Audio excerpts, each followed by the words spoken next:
Have you ever noticed how some people look confident, yet completely fall apart the moment something goes wrong?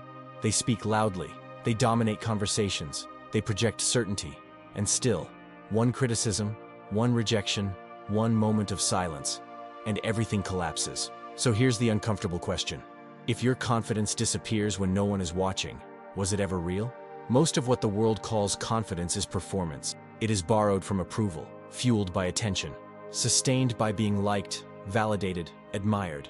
That kind of confidence is fragile by design. It needs applause to survive. It needs agreement to feel safe. It needs constant confirmation that it still exists. Take that away, and what remains is anxiety. Real confidence is different. It does not announce itself. It does not demand recognition, and it does not panic when ignored.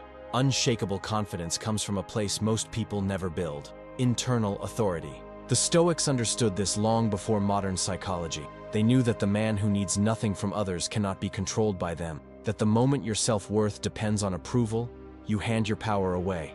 In today's world, confidence is confused with visibility, with charisma, with image, but none of those survive pressure. True confidence remains when you are misunderstood, when you are criticized, when you stand alone without reassurance. And here is the truth most people avoid. You do not become confident by adding something. You become confident by removing dependencies. In this video, you will learn 4 forgotten Stoic rules that strip away false confidence and replace it with something far stronger. A calm, grounded, unshakable certainty that does not rise or fall with opinion, outcome, or reaction. Not confidence that looks strong. Confidence that cannot be taken from you. Modern confidence is loud. It is built on visibility, on status symbols, on carefully curated appearances. People confuse confidence with being admired, with being desired, with being perceived as successful. But this kind of confidence is conditional. It exists only as long as the external structure holds. Status can be lost, appearance fades, validation fluctuates, and when pressure arrives, as it always does, this confidence collapses. Because it was never internal, it was outsourced. You see it the moment someone is challenged. A single disagreement turns into defensiveness. A single rejection turns into anger. A single loss turns into identity crisis. That is not confidence. That is dependency disguised as strength. The Stoics would have recognized this instantly. They warned against building your identity on anything you cannot control. What others think of you, how you are ranked, how you are praised or criticized. These things are unstable by nature. A person who depends on them is confident only in calm weather. Stoic confidence does not come from comparison. It comes from self-governance. It does not need to prove itself. It does not react impulsively. It does not inflate when praised or shrink when ignored. Where modern confidence asks, "How am I being seen?" Stoic confidence asks, "How am I behaving?" This is the philosophical shift from image to character, from reaction to discipline, from approval to self-respect. And once you understand this difference, the pursuit of confidence changes completely. You stop trying to appear strong and begin training to be unshakable. That is where the Stoic path begins. For the Stoics, confidence had nothing to do with how you were perceived. It had everything to do with self-command. Epictetus expressed it with ruthless clarity. Some things are up to us. Some things are not. Your thoughts, your judgments, your actions, these belong to you. Reputation, outcomes, other people's reactions, these do not. The moment you confuse the two, you lose inner stability. This is why the Stoics did not chase respect. They understood something most people miss. The man who governs himself never has to beg to be taken seriously. Why? Because desperation leaks. Neediness exposes weakness, and dependence invites manipulation. True confidence is silent because it is settled. It does not need to announce boundaries. They are felt. It does not demand validation. It is already aligned internally. When you know you are acting according to principle, criticism loses its sting. When you trust your discipline, uncertainty does not shake you. This is why Stoic confidence appears calm under pressure. Not because the Stoic feels nothing, but because he is not ruled by what he feels. He chooses his response. And that choice, that space between stimulus and reaction, is where unshakable confidence is born.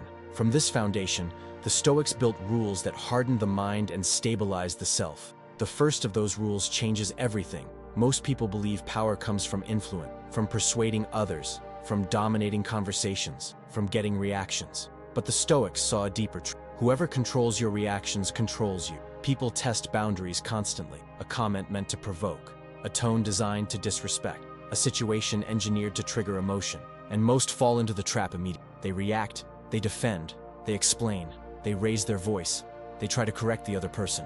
In that moment, power shifts, not to the loudest voice, but to the one who stays composed. Think of a marionette. The puppet moves wildly, gesturing, reacting, flailing, but the strings are not in its hands. Every emotional reaction is a visible string. Anger, offense, the need to be right. The more you react, the more strings others can pull. The Stoic does the opposite. He cuts the strings. By mastering his reactions, he becomes unreachable. This does not mean passivity. It means selectivity.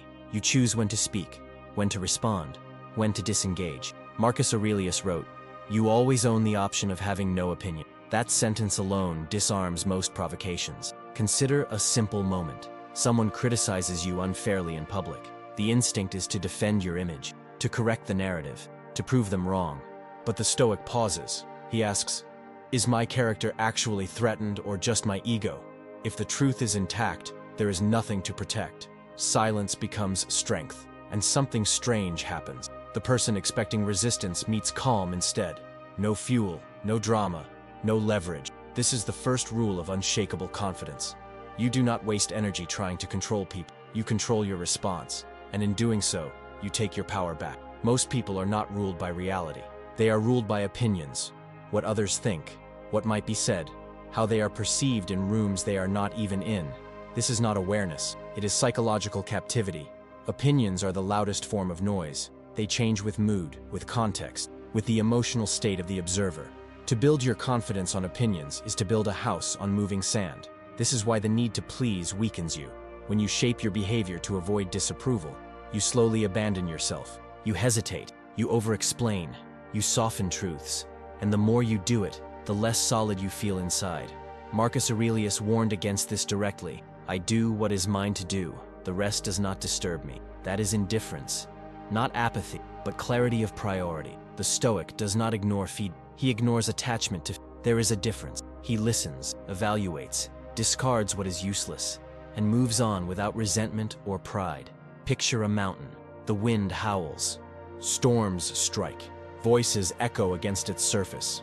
But the mountain does not respond, not because it is unaware, but because it is rooted.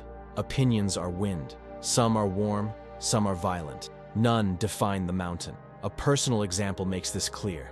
There was a time when disagreement felt like rejection, when silence felt like disapproval, when not being liked felt dangerous. Confidence was fragile then, constantly negotiating, constantly adjusting. The shift came with one decision: to value alignment over approval. Once that happened, something unexpected occurred. People sensed the difference.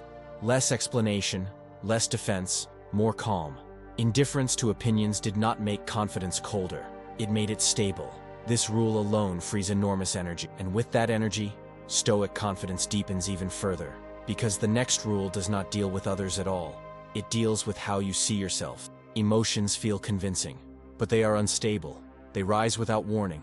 They fall without logic. And they often demand action before reflection. If your life is guided by emotion, your identity will constantly shift. One day you feel confident, the next insecure. One moment disciplined, the next reactive. The Stoics saw this as the root of inner weakness. They did not try to suppress emotion. They refused to obey it. Instead, they lived by standards. Standards are decisions made in clarity that you honor even in chaos. They answer a simple but powerful question. How do I act when I don't feel like it? This is where confidence becomes moral, not emotional. Because emotions cannot be trusted, but principles can. Discipline is not restriction. It is self-respect in action. Each time you follow your standards despite discomfort, you reinforce a quiet message to yourself. I do not abandon who. That message compounds. Confidence does not come from hype. It comes from reliability. Imagine a compass during a storm. The wind is violent. The waves are loud. Everything moves unpredictably. The compass does not fight the storm. It does not panic. It simply points north. Standards are that compass. They guide you when emotion tries to drag you off course. This is Stoicism made practical. You don't wait to feel confident. You act correctly first. And over time, confidence becomes the natural result of living in alignment with yourself. There is one final rule. and it is the rule that ensures your confidence survives loss, failure, and silence, because it removes the last fragile dependency. The final weakness most people never confront is the fear of being alone, not physical isolation, but social separation, the fear of disapproval, of exclusion, of no longer belonging. This fear quietly shapes behavior. It makes people compromise values, tolerate disrespect, stay silent when they should speak, and speak when they should remain silent, all to avoid standing alone. The Stoics saw this fear clearly. They knew that whoever needs constant companionship will eventually submit to it. This is not about rejecting people. It is about not being ruled by the need for. There is a difference between loneliness and solitude. Loneliness is absence experienced. Solitude is presence experienced as sufficiency. The person comfortable in solitude does not cling, does not chase, does not bend to remain accepted, because his sense of self is not crowdsourced. Imagine a solitary tree on a hill, no forest to shield it, no others to lean on. Wind hits it first. Storms test it harder, and yet, its roots grow deeper. It does not compete for space. It does not adjust its shape to please others. It stands. The Stoics admired this posture. Seneca wrote, "He who is content with himself needs no audience." That is not arrogance. It is inner completeness. When you learn to stand alone, something fundamental changes. Rejection loses its threat. Silence loses its meaning. Disagreement no longer feels dangerous. And from that place, your confidence becomes unbreakable, because it no longer depends on presence, approval, or reassurance. It depends on you, and that is why Stoic confidence endures. Not because life is easy, but because you are no longer fragile. From these 4 rules, a different kind of strength emerges. Quiet, grounded, unmovable, the kind no one can take from you. There is a reason true confidence is rare. Most people do not lack information. They lack courage. They live asking for permission to speak, to disagree, to be who they are without apology. They wait for signals, for approval, for reassurance that it is safe to stand firm. And in doing so, they give their power away slowly, daily. Unshakable confidence has a cost. It requires loss. When you stop reacting, some people feel uncomfortable. When you stop pleasing, some people lose interest. When you stop explaining yourself, some people walk away. This is not a failure. It is the price of sovereignty. Confidence is not a social upgrade. It is a filter. It removes those who benefited from your insecurity. It exposes relationships built on compliance. This is why many avoid it. They prefer belonging over alignment, familiarity over truth, comfort over self-respect. Stoicism does not promise popularity. It offers something better, freedom from the need to be approved. The moment you stop seeking permission, life becomes quieter and sharper, fewer voices, clearer direction. And while that solitude can feel heavy at first, it carries a rare reward, peace that does not depend on anyone staying. That is the truth the truth that liberates. Because what remains after the loss is not emptiness, it is strength. Taken individually, each rule strengthens. Together, they transform you. Stoic confidence is not a trick. It is a system of alignment. You control your reactions, so others lose leverage. You become indifferent to opinions, so your worth stops fluctuating. You keep your standards higher than your emotions, so your behavior remains consistent. You learn to stand alone, so attachment no longer dictates your choices. Each rule removes a dependency, and what remains is internal coherence. Confidence is not intensity, it is alignment. When your thoughts, actions, and values point in the same direction, doubt loses. This is the difference between arrogance and firmness. Arrogance needs an audience. Firmness does not. Arrogance reacts to challenge. Firmness observes it. Arrogance is inflated self-image. Firmness is quiet self-trust.